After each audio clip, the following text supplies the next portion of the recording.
I sprang to the stirrup, and Joris and he, I galloped, Dirck galloped, we galloped all three. Good speed, cried the watch, as the gate bolts undrew. Speed, echoed the wall to us, galloping through. Behind shut the postern, the lights sank to rest, and into the midnight we galloped abreast.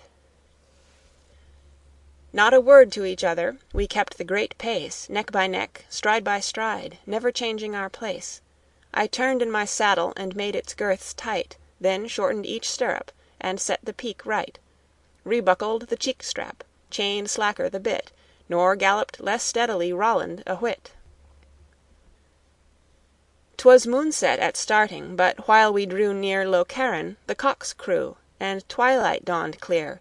At Boom a great yellow star came out to see, at Düffeld 'twas morning as plain as could be.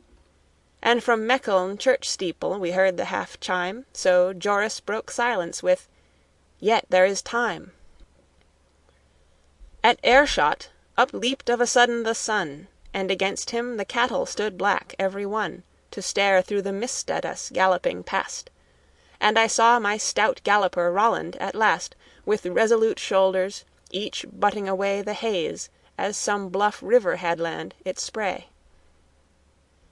And his low head and crest, just one sharp ear bent back for my voice, and the other pricked out on his track, and one eye's black intelligence, ever that glance o'er its white edge at me, his own master, askance, and the thick heavy spume flakes which aye and anon his fierce lips shook upwards in galloping on.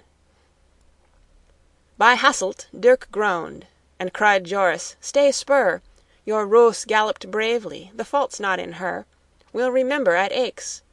For one heard the quick wheeze of her chest, saw the stretched neck and staggering knees and sunk tail and horrible heave of the flank, as down on her haunches she shuddered and sank.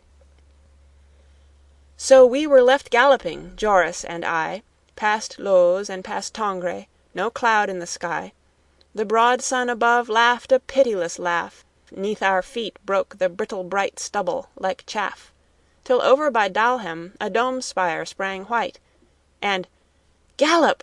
gasped Joris, "for Aix is in sight! How they'll greet us!" And all in a moment his roan rolled neck and croup over, lay dead as a stone.